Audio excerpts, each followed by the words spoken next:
Shelley Luther will spend the next week in jail. Now the judge. One salon owner in North Texas, well, she learned that the hard way. And a hair salon owner who had also opened up her store has been jailed.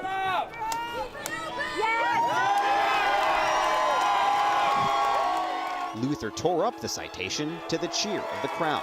But in Dallas, salon owner Shelley Luther faced 7 days in jail for... So your client is in jail right now?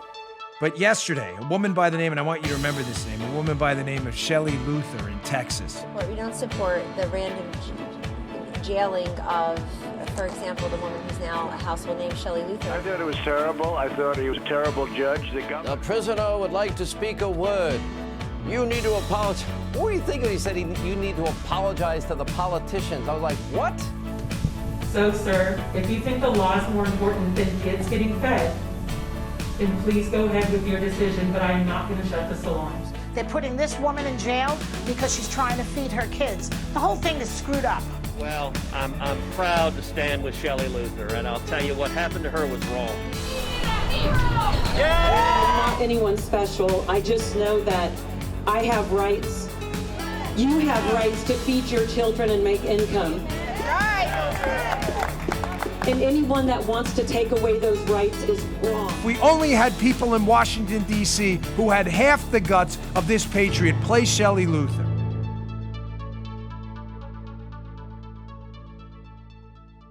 Hi, I'm Shelley Luther, owner of Salon a la Mode. A year ago, life was much different for me. As the coronavirus scare swept the nation, closing small businesses and erasing the entertainment and event industry, my life changed dramatically. I was forced to make a choice: lose my home and my livelihood, or stand up against overreaching executive orders and open my business. In that defining moment, my life changed forever. And since then, I've worked hard to help people who are struggling due to the ongoing pandemic. During my journey, I've met many other people like myself that have had to make critical decisions at crucial moments in their lives. These ordinary people have done extraordinary things with their lives, impacting others around them with positive results and making changes in the world for the greater good. These modern-day heroes never sought fame or rewards for their actions. They simply were presented with a situation or obstacle that required them to reach down deep and act with strength, courage, and faith. Their stories deserve to be heard.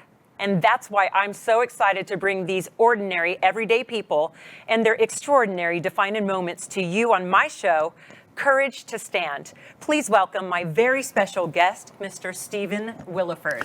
Hello, how are you? Thank you so much for having me on today, Shelley. I am so excited to have you. You have no idea. It's such an honor to be with someone that showed courage. Oh. I mean, I love the video when the judge said, just apologize, and you didn't do that.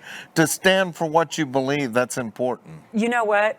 That's what's crazy about when we met, Stephen. You saw me at the Capitol. I think we were both at the Capitol being mad about something, the governor's orders, mandates, or we wanted Texas to be open. Yeah, it was the open the bars. Okay, open the bars, who are still struggling right now, by the way. But you came up to me and asked me for my picture. And I didn't know who you were. And you said, you're my hero. And Tim nudges me, my husband Tim nudges me, he goes, you know who that is, right? And I'm like, no, who is it? He goes, that is the Stephen Williford. And I'm like, and he told me the story. And I said, why is this man calling me a hero right now? And we argued about who was the hero. Well, it takes courage to stand, and especially in today's environment, then you get labeled things, and you know, when the left doesn't have anything else to argue about, they call you names. You know, it's not just the left these days, but that's okay. That's true. Let's talk about, for some of the people that don't know, would you please tell us what happened? What date was this? It was November 5th, 2017. So not too long ago. And it was a little over 3 years ago. Okay, please tell us what happened. I had stayed home from work that day because I was going to start my on-call. I worked as a maintenance plumber at a hospital. And 1 out of every 8 weeks, we would have to carry a pager. And for 24/7, be on call for plumbing emergencies. People ask me, what's a plumbing emergency? Seriously. Well, if you got 3 inches of raw sewage running down the hallway of a sterilely cleaned hospital, that constitutes an emergency. Or if our power grid doesn't work and everybody's pipes freeze and break, those are emergencies. Those are so emergencies. Plumbers are essential. Let me call you essential, Steve. Well, we are. We are. Okay. So I knew I would be working anywhere from 20 to 30 extra hours that week. So I stayed home from church to try to get some relaxation and stuff. My older daughter was engaged to be married at the time.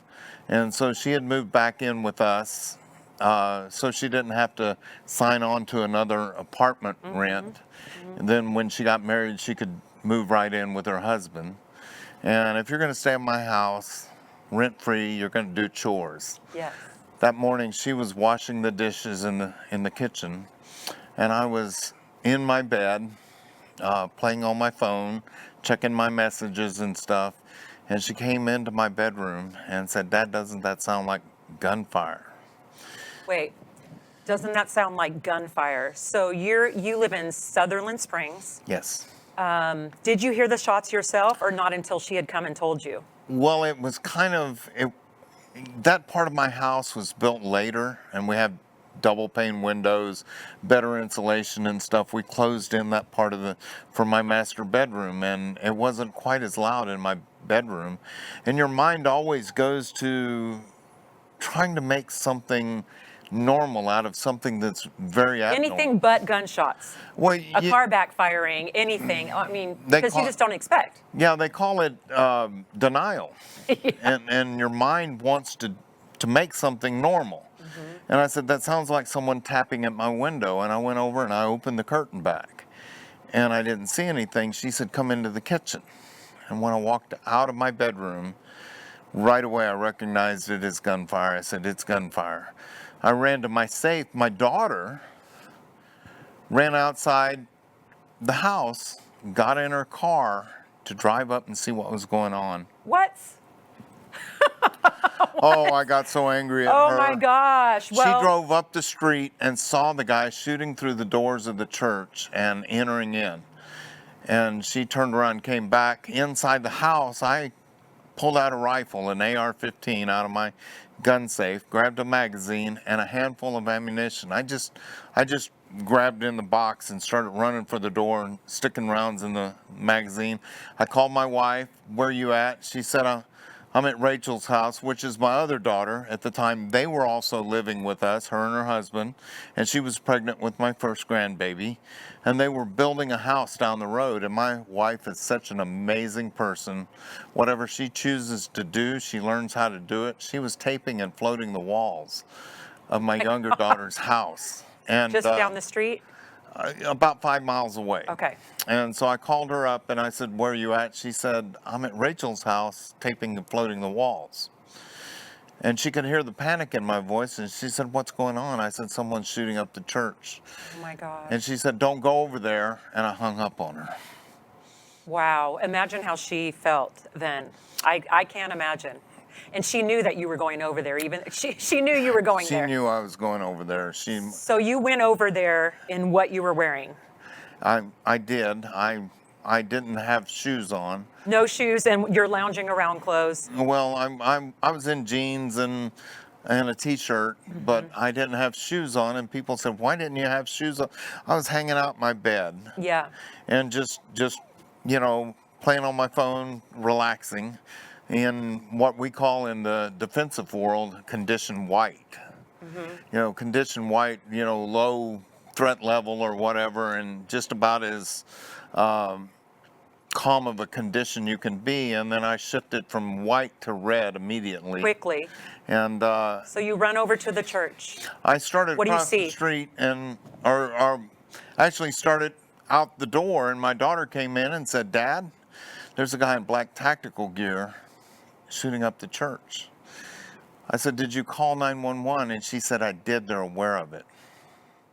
So as I'm running out the door, I'm thinking the police are coming. They're coming to a mass shooting. And I'm running across the street with a gun in hand. Right. And that's scary. Right at that moment, I think I feared the police department more than I did the actual shooter. Well, yeah, because they would come up on you and they wouldn't know. They wouldn't know. Yeah. And I decided the first police cruiser that I saw, I was going to toss the rifle, hit the ground, arms spread out, and say, he's still in there, he's still in there.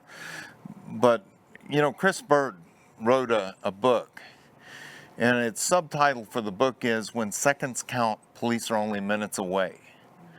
And I know this, and I knew my community was so far away from the first police department that there's no way my community could wait for the police. No, every second counted at that point. Every second counted. I didn't take time to put my shoes on. I was running across the street, and I believe at this moment is when the Holy Spirit covered me and filled me, and I cried out. I can't explain why I would yell as I'm running across the street, because it gives away my element of surprise. Right. But I yelled out, and in the church, Chris Workman had been shot in the back, paralyzed instantly. His mother had been shot through the breast. And the killer was walking over to shoot and kill them, finish them off, when he heard me yell. Did you yell something or just scream out loud? You know, people always ask me what I yelled, and you don't remember. You're not thinking about that. I do remember. I do. Was it a cuss word, Stephen? No. You ready for something really deep and philosophical? Yes. I yelled, "Hey!" Wow.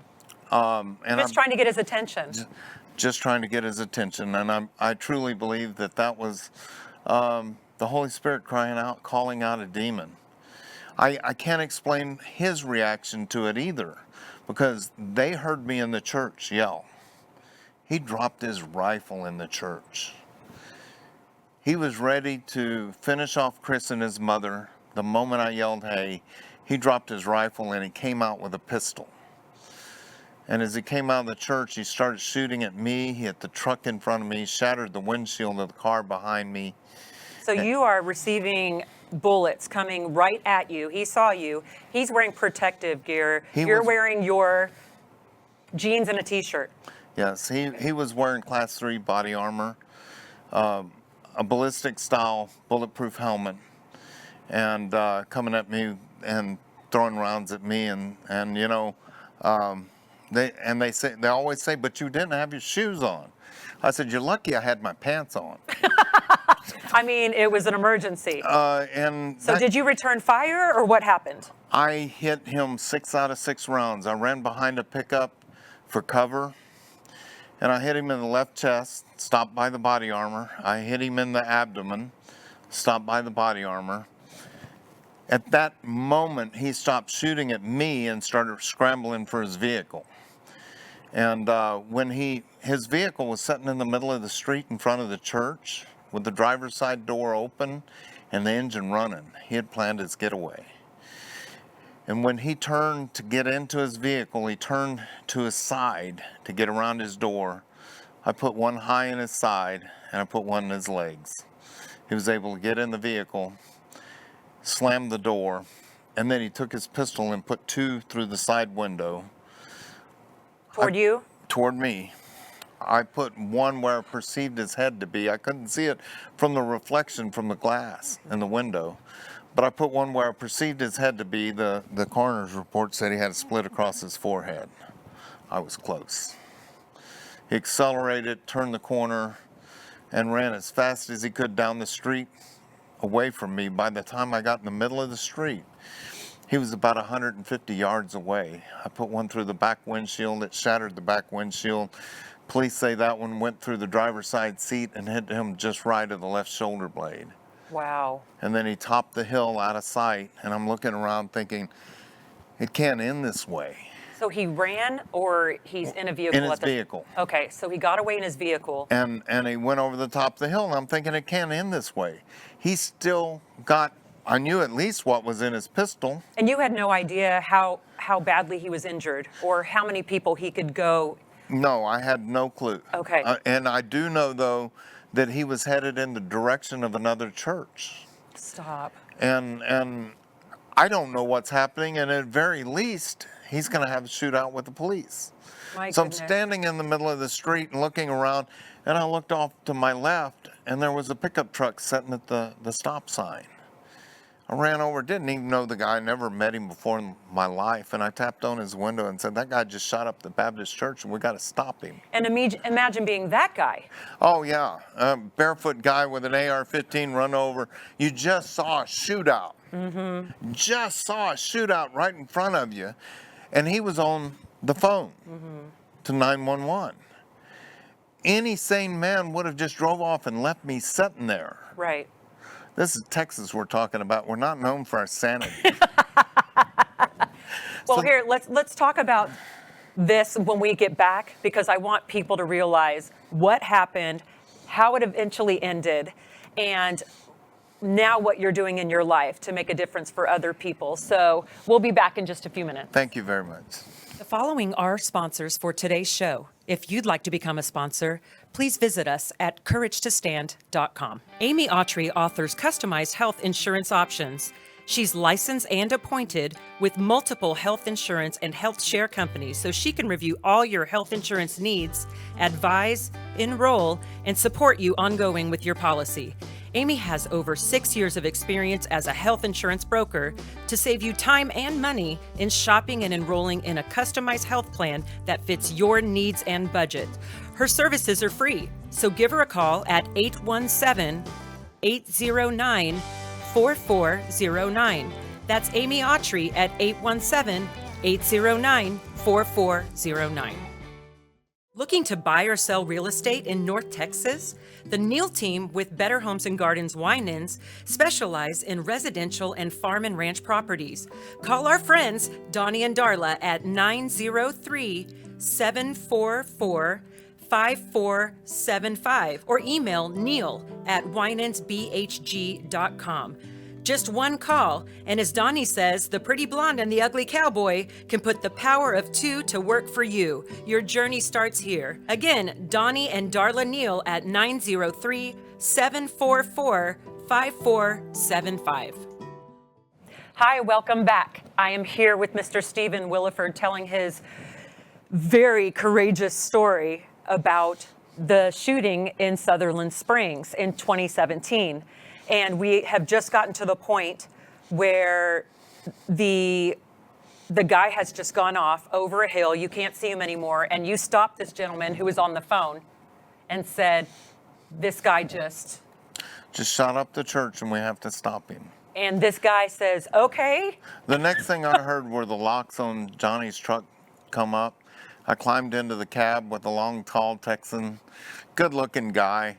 White Western hat, big feathers sticking out of it. He's a younger guy, isn't he? He's probably in his 30s. Okay, and does he live in Sutherland Springs? Actually, he was coming to visit his girlfriend that lived in Sutherland Springs. What? He was from a neighboring town.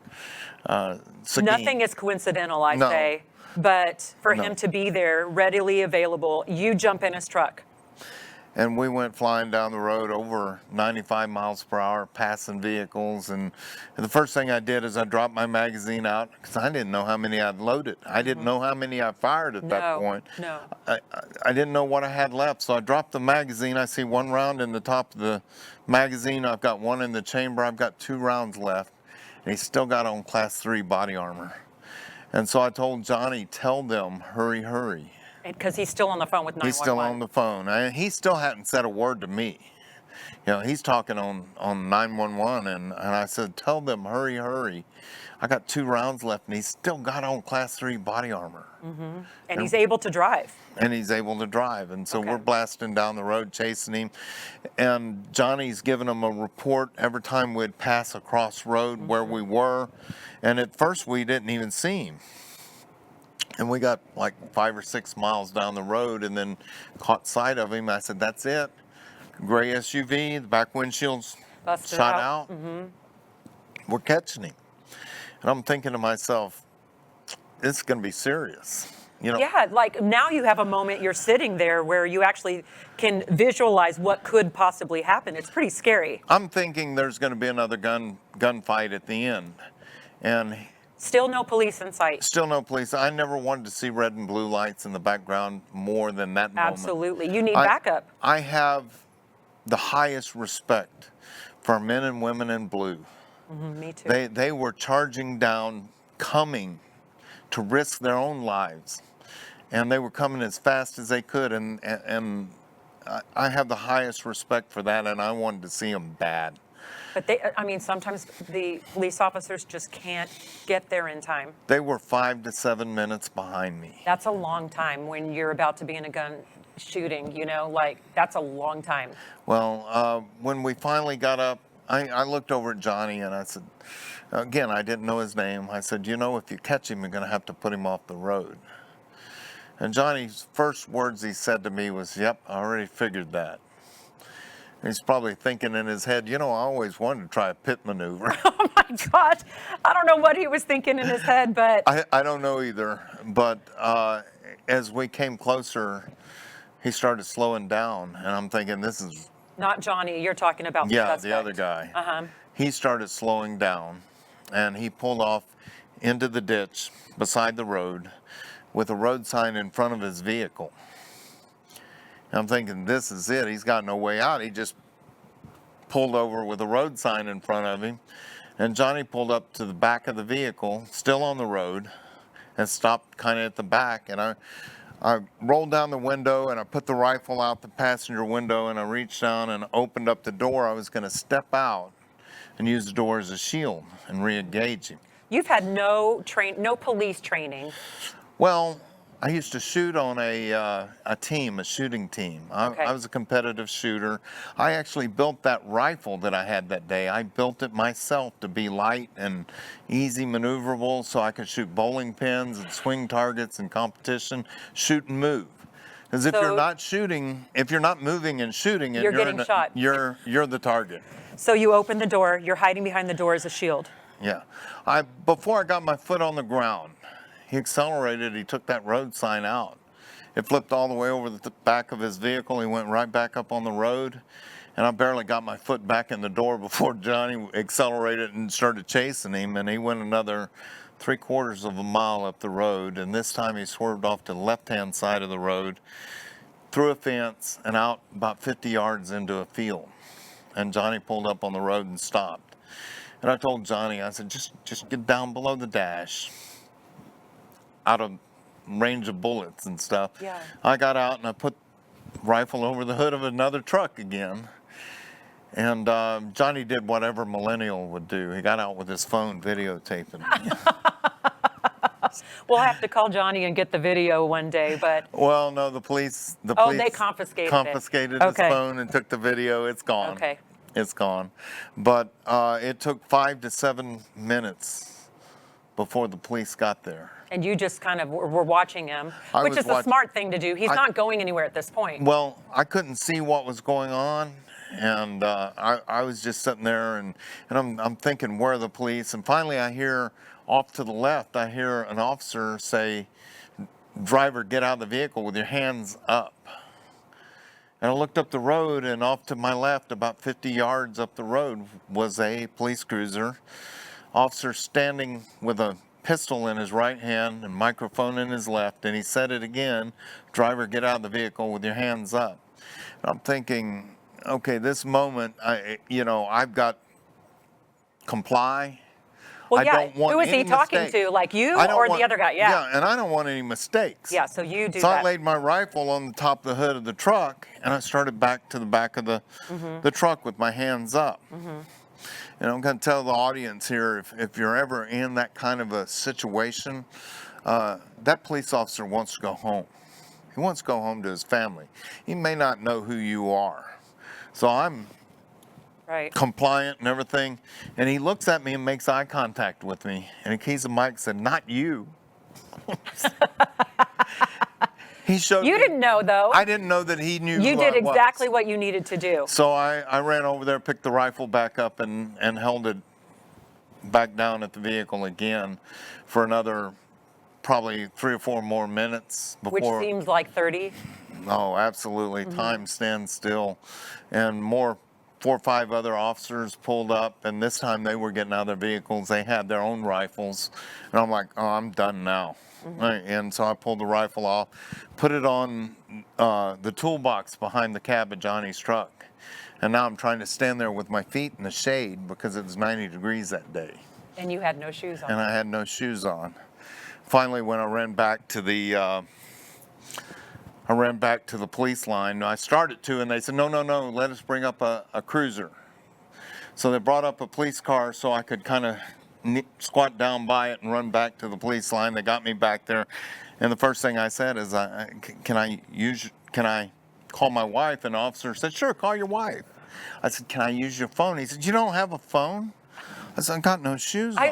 Do you think I'm gonna have a phone? I don't even have shoes. I don't have shoes. Can I use your phone? Oh, sure. And so he hands me his phone, and I call my wife, and she said, well, I got my Crocs here. She was 200 yards up the road at a fire truck had stopped all the traffic. And she said, I got my Crocs, but I can't get them down to you. And I asked the officer, can I go down there and get my wife's shoes? Yeah. And he says, no, you need to stay here. I said, but my feet are hot. And he opened up the back of his squad car and he said, you can sit in the back of my car. And I'm like, no, I'm good. You're like, wait a second, I don't want people to think this went down the wrong way. Yeah. So what happened eventually with the guy? How did they eventually get him, or what happened? Well, it turned out that he had handcuffed his wife to the bed that morning before he left. And before he came into the church and started shooting, he called his dad and told his dad, my wife needs you. And so his dad went over there and unhandcuffed his wife. So they were together, and when I was chasing him, he called his wife and his father and said, I've done something horrible. And I've been shot multiple times, I'm not gonna make it. And he turned the gun on himself and killed himself. I'm okay with that. Yeah, it's just a horrible story.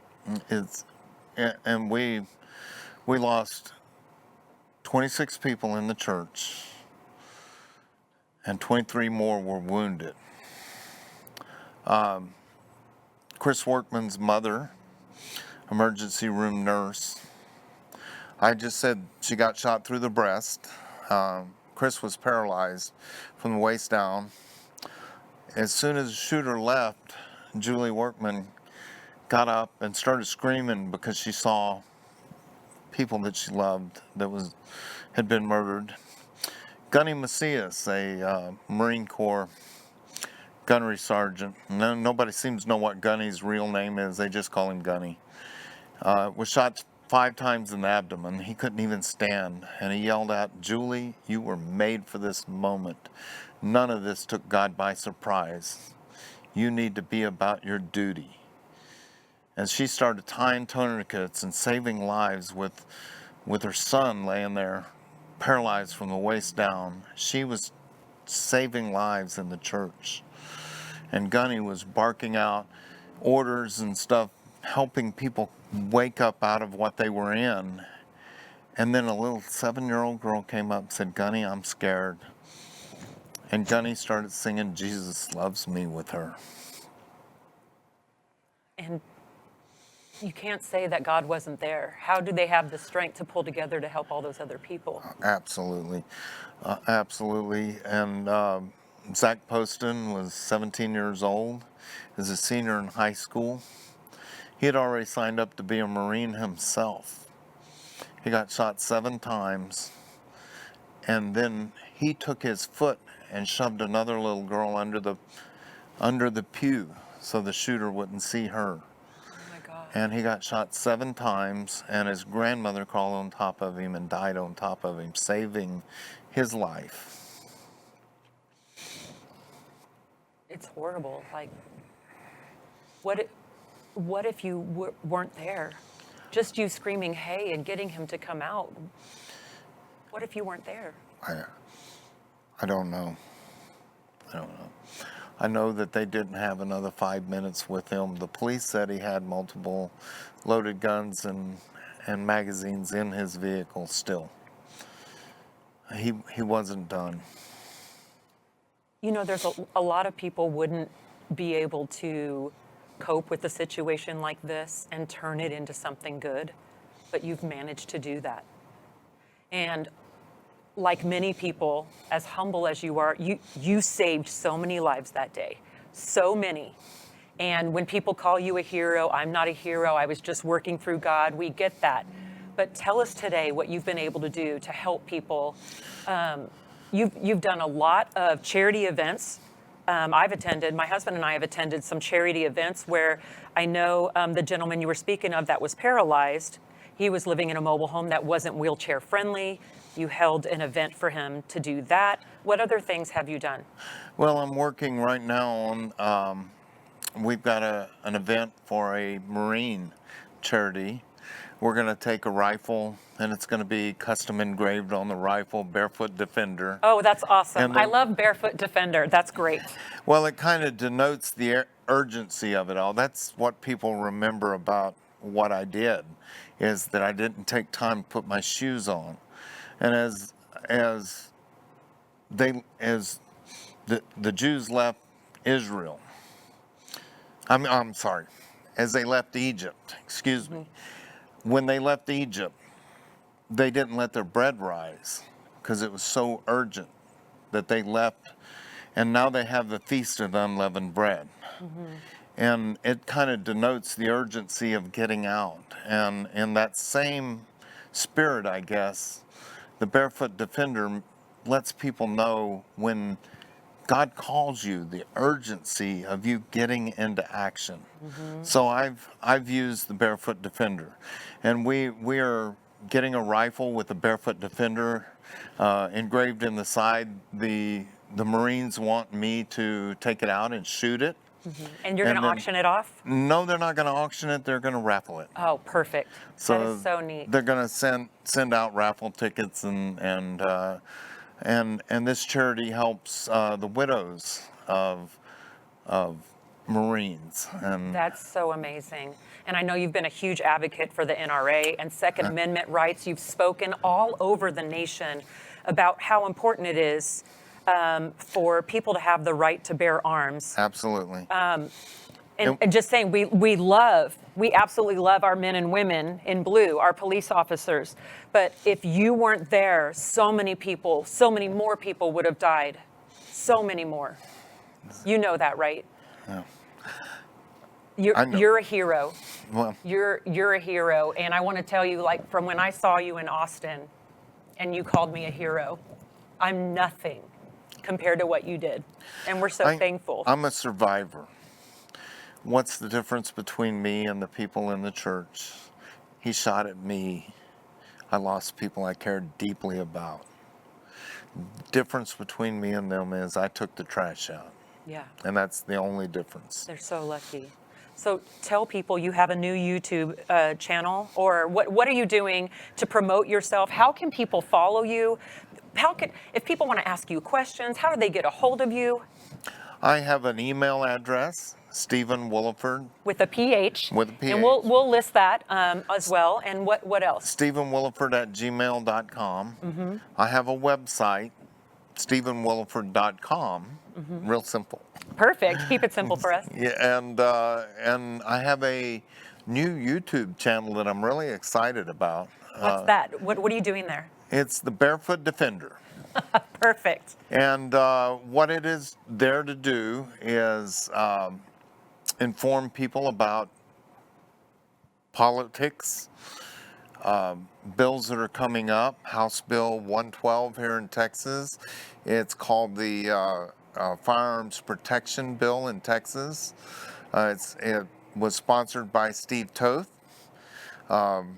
I have video already out there. I shoot with Steve Toth, and oh, that was fun, I'm sure. Oh, absolutely. He really, and we enjoyed it. It was great. That's neat. Well, we don't want to give away everything on there because we want people to go visit the Barefoot Defender on YouTube, right? And yes. Go to your website, Stephen Williford. Subscribe to my YouTube. Please subscribe to Stephen's and hit YouTube. the notifications. Yes. And we've got. I'm going to do one with you, Sally. We're going to go out to Military Heritage Museum here in Dallas, and we'll have an opportunity to walk through the museum. Oh my goodness. And talk politics and policies and look at some of the... Maybe see us shoot some guns or something, right? Absolutely. We're going to... You guys, well, I want to just thank you so much, Stephen, for coming to the show. This meant a great deal to me and everybody else that's watching that didn't even know your story. And that's why we expose people like you. People don't know you're walking around a regular person, but you're actually a hero. Thank you very much. And I want to thank you for watching. You guys mean everything to us, and we could not do the show without you. And we want you to continue watching each week. Next week, we have a really good guest as well. And make sure you share all over the place and continue to have courage to stand. Thank you so much.